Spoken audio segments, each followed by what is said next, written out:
नमो तस्सा भगवतो अरहतो।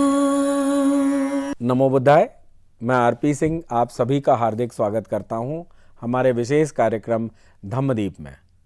दर्शकों, हमने कल चर्चा करी थी कि वर्षावास के बारे में।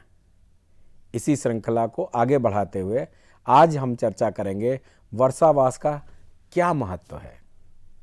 इस विषय पर विस्तृत जानकारी देने के लिए हमारे मध्य उपस्थित हैं भंते डॉक्टर चंद्रकीर्ति जी। आपने बुद्ध दर्शन में उच्च शिक्षा प्राप्त की है तथा आप देश विदेश में अनेकों सम्मानों से अलंकृत होने के साथ साथ अनेकों मंचों से बुद्धिज्म पर अपने विचार रख चुके हैं। तो हम स्वागत करते हैं भंते डॉक्टर चंद्रकीर्ति जी का। नमो बुद्धाय भंते जी। नमो तस्सा भगवतो अरहतो सम्मा संबुद्दस्सा। नमो तस्सा भगवतो अरहतो सम्मा संबुद्दस्सा। नमो तस्सा भगवतो अरहतो सम्मा संबुद्दस्सा। धन्यवाद भंते जी, आपका बहुत बहुत धन्यवाद।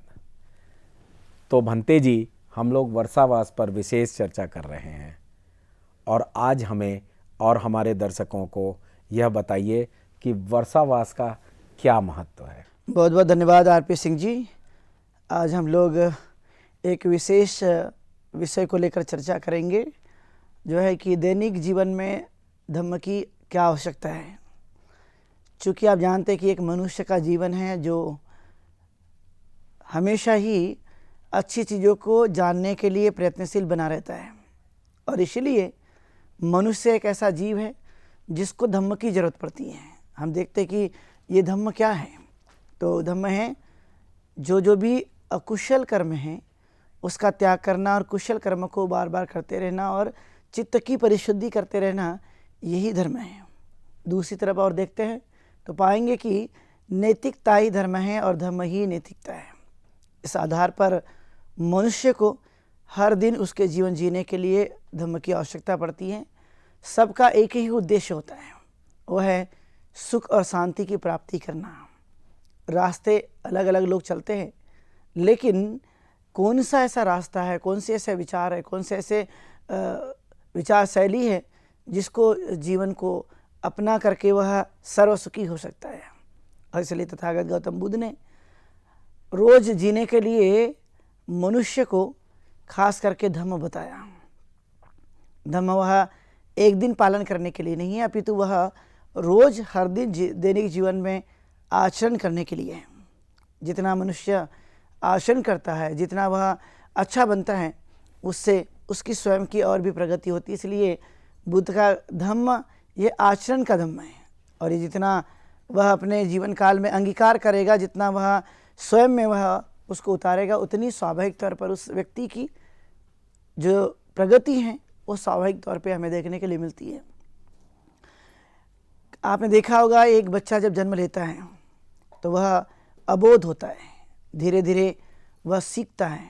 माता पिता उसे ज्ञान देते हैं, उसके आचार्य उसके शिक्षक उसे ज्ञान देते हैं, और संगति जो होती है इंसान की, वह कई बार आपने देखा कि अच्छे व्यक्ति की संगति का अच्छा व्यक्ति बनता है और बुरे संगति की वजह से वह बुरा बनते रहता है। तो इस तरह से मनुष्य के जीवन काल में धम्म की बड़ी ही जरूरत होती है, और वह त्रिरत्न को अपनाता है। जैसे आप देखते हैं कि हम लोग हमेशा त्रिरत्न को याद करते हैं, स्मरण करते हैं। तो क्या है, जैसे हम वो हमेशा बोलते रहते हैं, बुद्धं शरणं गच्छामि, धम्मं शरणं गच्छामि, संघं शरणं गच्छामि।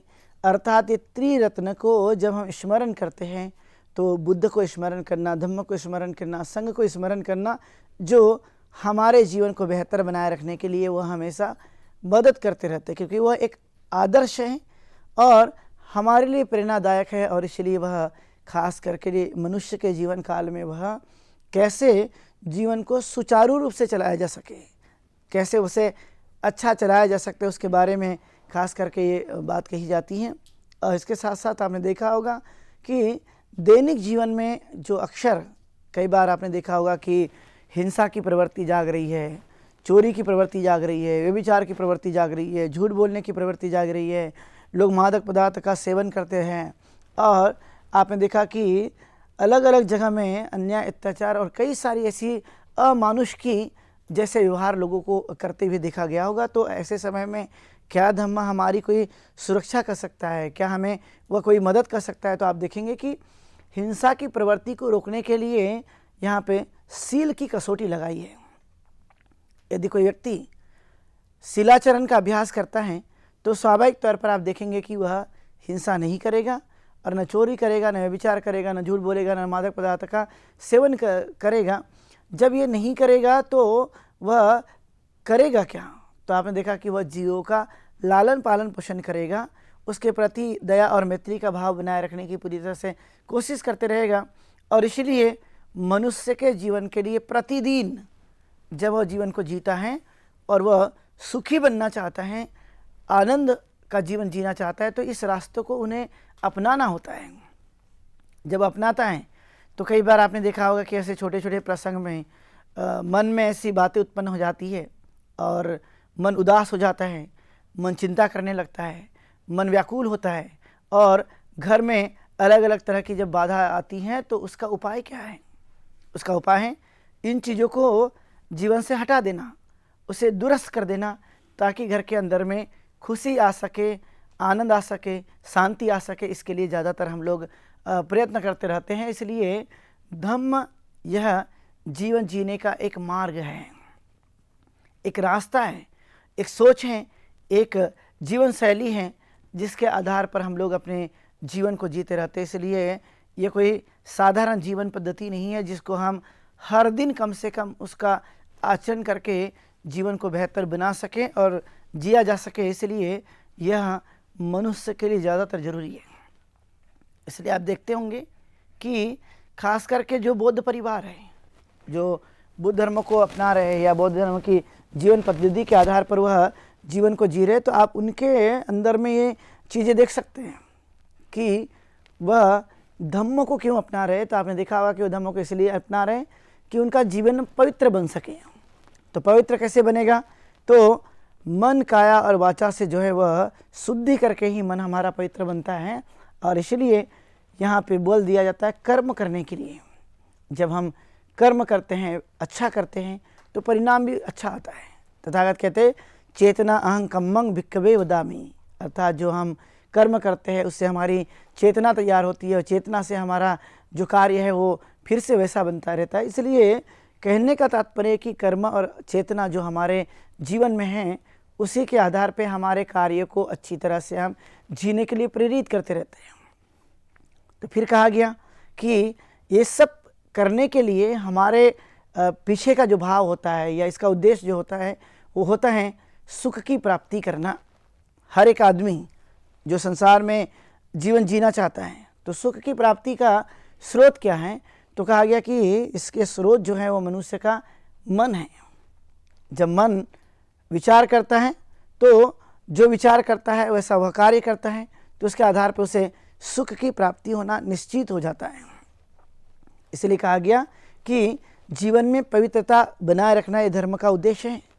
और इसलिए जीवन जीने के लिए धर्म की जरूरत पड़ती है हर एक आदमी के लिए, कोई ऐसा व्यक्ति नहीं, क्योंकि धर्म से संस्कार मिलते हैं और संस्कार से मनुष्य एक सभ्य बनता है और उसी के आधार पर वह अपने जीवन को जीते रहता है। इसलिए मनुष्य के लिए यह अत्यंत जरूरी है।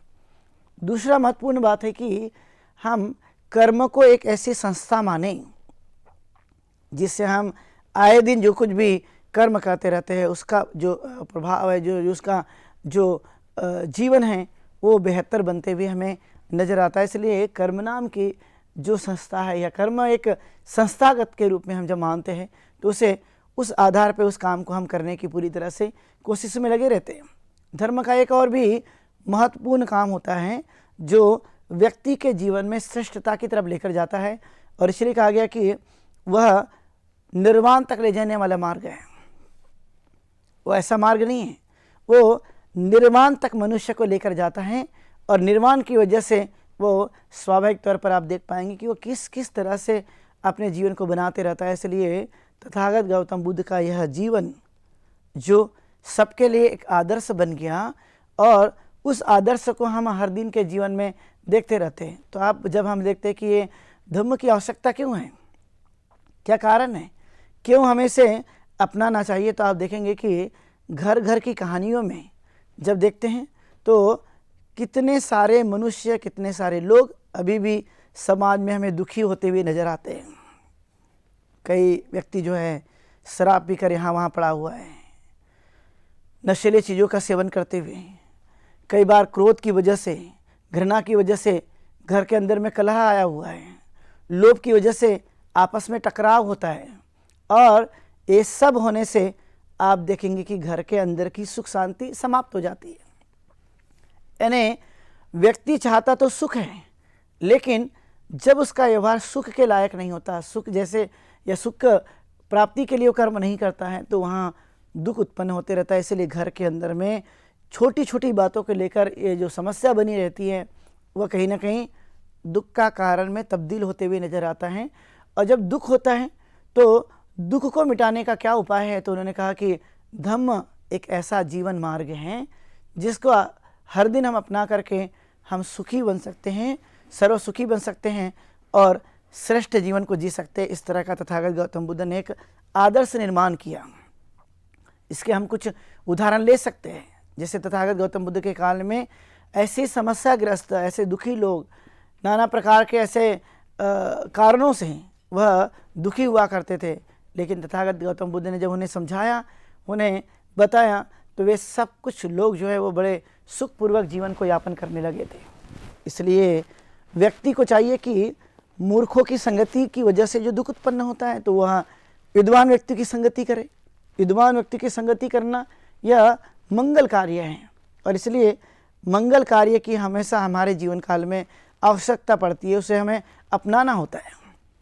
उसी के साथ साथ जब मनुष्य को ज्ञान प्राप्ति नहीं होती है या ज्ञान नहीं होता है, अल्प ज्ञान की वजह से वह अपने जीवन को श्रेष्ठ नहीं बना सकता, तो कम से कम व्यक्ति जो हैं अलग अलग तरह के ज्ञान का संपादन करे, बहुगुणी बने और उसके आधार पर अपने जीवन को जीना शुरू रखें। इसलिए यह ज़्यादातर ज़रूरी है। उसी तरह आपने देखा होगा आज के समय में बहुत सारे जो लोग हैं वो अपने माता पिता की सेवा नहीं करते। अपने पति, बच्चे, बूढ़े, अलग अलग तरह के जो हमारे रिश्तेदार हैं, नातेदार होते, जो हमसे जुड़े होते हैं, उन लोगों को कभी कभी आपने देखा हो कि हम उनका भरण पोषण नहीं करते हैं, उनका सम्मान नहीं करते, उनकी देखरेख नहीं करते हैं।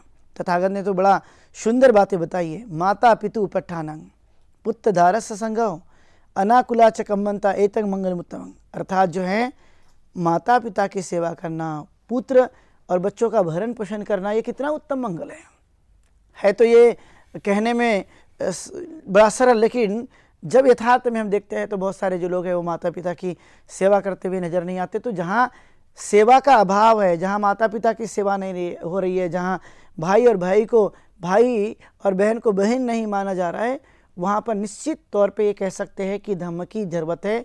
जब मनुष्य धम्म को जानता है, उसका अंगीकार करता है, उसका आचरण करता है, तो वह माता पिता, भाई बहन, नातेदार सबके प्रति उसको एक मैत्री की भावना जागती है, करुणा की भावना जागती है, और वह उनका पूरी तरह से ध्यान रखता है। यह एक महत्वपूर्ण बात हमें देखने के लिए मिलती है। लेकिन धम्म के अभाव के कारण, अज्ञान के अभाव के कारण वह मनुष्य कतई वो किसी की सेवा करना नहीं चाहता। ये साक्षात आपको देखने के लिए मिलता रहता है। आपने देखा होगा कई बार कि इस जगत में बहुत सारे लोग कंजूस हैं। उनके पास सब कुछ होने के बाद, संपत्ति होने के पास, लेकिन एक थोड़ी सी चीज़ देने की भी भावना उनके अंदर में देखी नहीं जाती है, क्योंकि उनका मन कंजूस है। तो जब कंजूसपन होगा तो आपने देखा कि वो चीज़ें बढ़ती नहीं हैं। स्वाभाविक है कि आवश्यकता के अनुसार जीवन जीने को जो हमें लगता है वो तो ज़रूर हम लोग करें, लेकिन यदि हमारे पास में अतिरिक्त है तो दूसरों की सहायता करना, दूसरों को दान देना, यह ज़्यादातर ज़रूरी है। तो धम्म हमें दान देने की प्रवृत्ति को बढ़ाता है।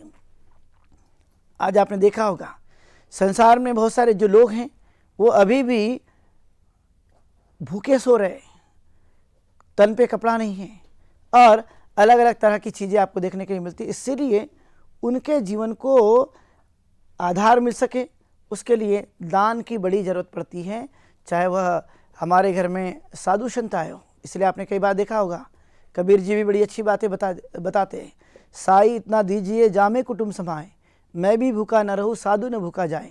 अर्थात मुझे इतनी ही चीज़ों की ज़रूरत है जितना मैं उपयोग कर सकता हूँ। मेरे घर में आए हुए जो साधु है या जो भिक्खु है या जो लोग हमें ज्ञान देते हैं, ऐसे लोगों की मदद करना, ऐसे लोगों की सहायता करना अत्यंत ज़रूरी है। इसलिए दान कर्म हर दिन के जीवन के लिए बहुत ही ज़रूरी है और उसका हम हर दिन आचरण करना चाहिए, जिससे हमारे भीतर का कंजूसपन समाप्त हो जाता है। वहाँ कंजूसपन बिल्कुल भी नहीं रहता।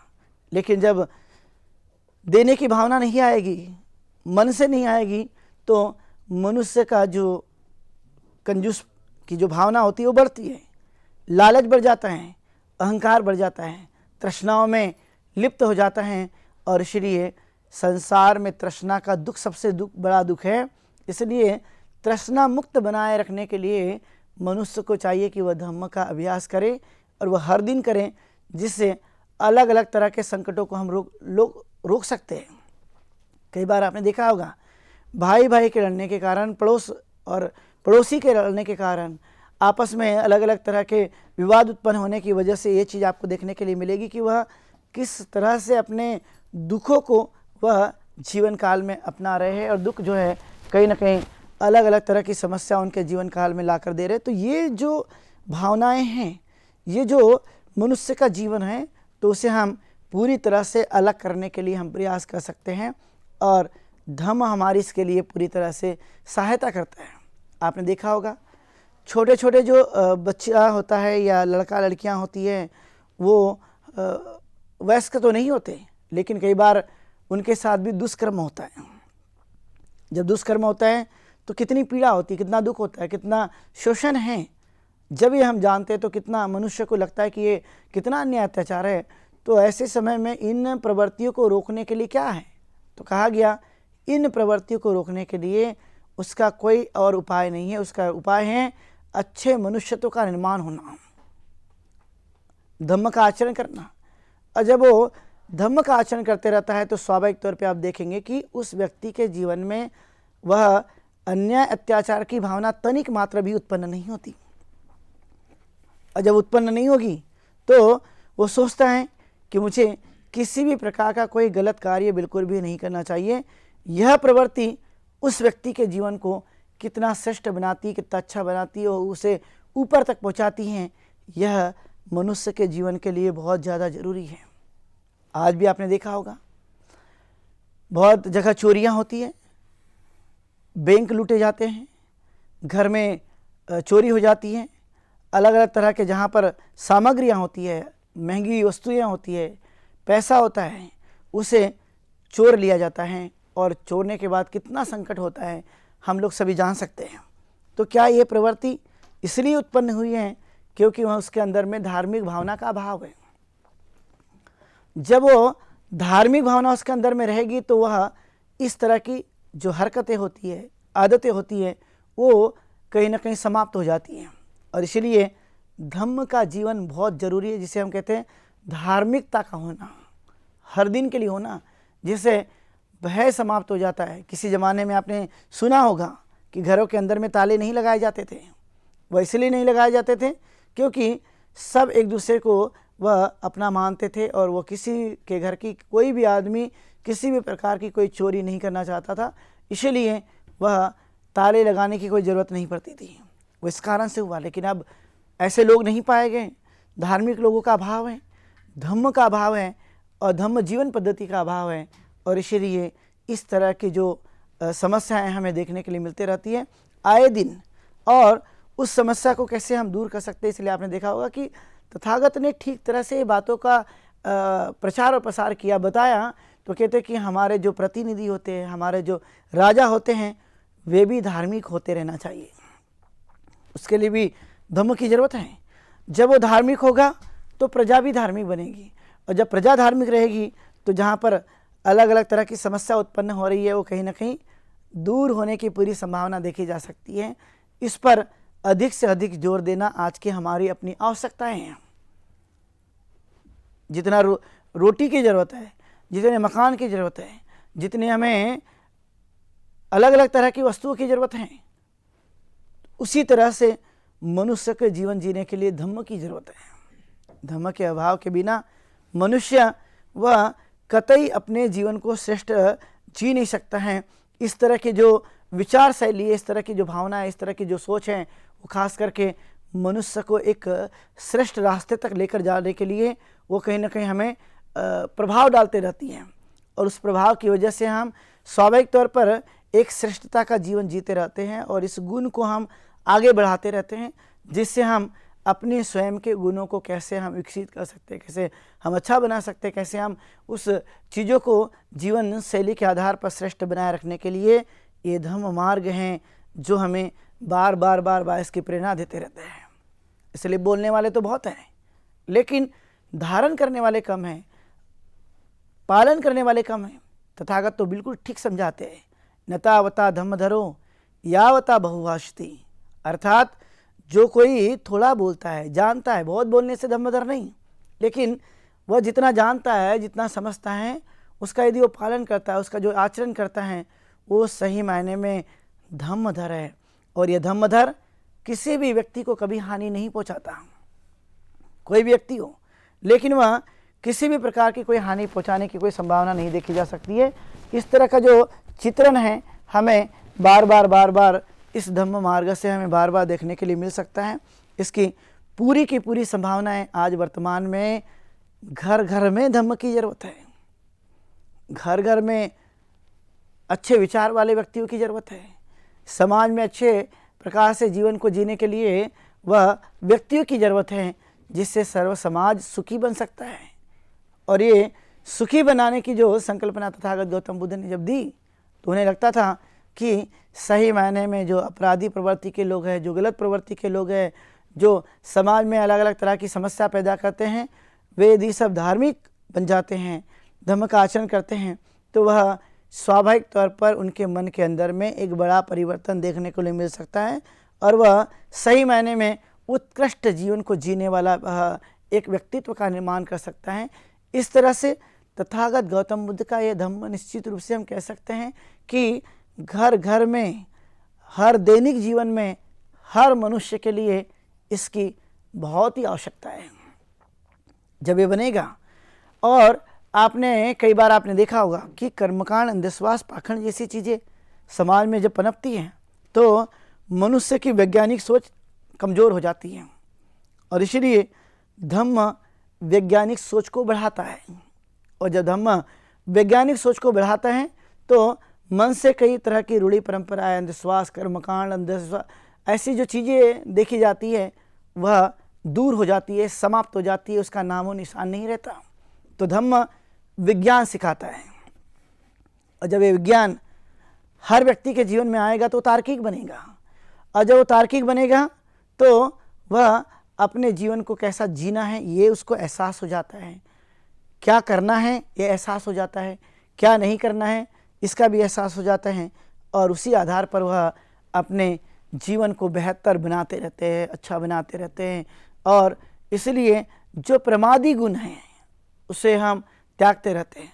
आपने देखा होगा बहुत सारे जो लोग हैं अभी भी आलसी प्रवृत्ति के देखे जाते हैं, कोई काम करना नहीं चाहता, किसी काम में मन नहीं लगता, वो बिल्कुल अपने माता पिता के ऊपर आश्रित होते हैं, अपने घर परिवार के ऊपर में आश्रित होते हैं, और वह बिल्कुल कोई काम करना नहीं चाहते। तो व्यक्ति को धम्म ये सिखाता है कि आपने अपने आलस्य को त्यागना है, परिश्रमी बनना है, कष्ट करने वाला बनना है, मेहनत करने वाला बनना है, और अपनी आजीविका को ठीक ढंग से जीना है या आजीविका कमाना है। इस तरह से वह धम्म हमें बार बार प्रेरित करते रहता है।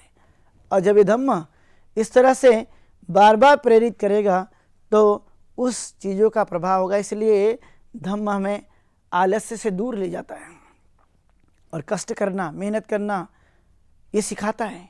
और कहा जाता है कि हमारे जीवन में जो हमें शरीर मिला हुआ है, इस शरीर से जितना काम लिया जा सकता है उतना लेना चाहिए। जितना अच्छा सोचना है वो सोचना चाहिए, क्योंकि काम जब हम लेंगे और उस काम के आधार पर अपने जीवन को जिएंगे तो आप देखेंगे कि ये बेहतर एक ऐसा मनुष्य का गुण धर्म बनता है, एक अच्छा जीवन शैली बन जाती है। उससे हम कहीं ना कहीं लाभान्वित होते रहते हैं और इसलिए मनुष्य को एक उत्साह के साथ काम करना होता है। इसलिए धम्म हमें उत्साही बनाता है, धम्म हमें ऊर्जावान बनाता है। और इसलिए आपने देखा होगा दैनिक जीवन में ध्यान साधना की भी जरूरत पड़ती है। ध्यान साधना हमारे जीवन को बेहतर बनाने के लिए, अच्छा बनाने के लिए और उत्साही रखने के लिए, एकाग्रता प्राप्त करने के लिए, इसलिए सभी मनुष्य के लिए धम्म की प्रतिदिन दैनिक जीवन में आवश्यकता पड़ती है। और इस आवश्यकता जो मनुष्य जब धम्म का आचरण करता है, पालन करता है, तो वह सुखी होता है, शांति के साथ जीवन जीता है और अपने जीवन में सत कर्म की ओर आगे बढ़ता है और सदगति को प्राप्त होता है। इसलिए आज की देशना में मैंने आप लोगों को दैनिक जीवन में धम्म की क्या आवश्यकता है, इस पर मैंने आप लोगों को बताया। आप सब लोगों ने बड़े शांति के साथ सुना है। मैं सब लोगों के प्रति मंगल कामना करता हूँ। आप सुखी बने, दीर्घायु हो, स्वस्थ रहें, ऐसी मंगल कामना करते हुए यहीं पर रुकता हूँ। बहुत ही शुभ मंगलम। धन्यवाद भंते जी, आप अपना कीमती समय निकालकर हमारे पास आए और हमारे दर्शकों को आपने एक बहुत ही महत्वपूर्ण और ख़ास जानकारी दी। तो साथियों, आज के इस विशेष प्रोग्राम में इतना ही। अब समय हो चुका है आज के प्रोग्राम के विश्राम होने का, लेकिन उससे पहले आपको बताते चलें कि आपके मन में भी जो प्रश्न हो, जो जिज्ञासाएं हों, वह आप इस प्रोग्राम में पूछ सकते हैं। और प्रश्न पूछने के लिए आप हमारे व्हाट्सएप नंबर 9639010109 पर अपना प्रश्न भेज सकते हैं या हमारी ईमेल आईडी subhartibuddha@gmail.com पर भेज सकते हैं। तो मुझे उम्मीद है कि आप अपनी जिज्ञासाओं को दबाएंगे नहीं और हमारे इस विशेष प्रोग्राम का हिस्सा बन अपनी जिज्ञासा को शांत करेंगे। तब तक मैं आरपी सिंह भंते डॉक्टर चंद्रकीर्ति जी के साथ लेता हूँ विदा। कल इसी समय आपके समक्ष फिर उपस्थित होंगे। नमो बुद्धाय। नमो तस्सा भगवतो अरहतो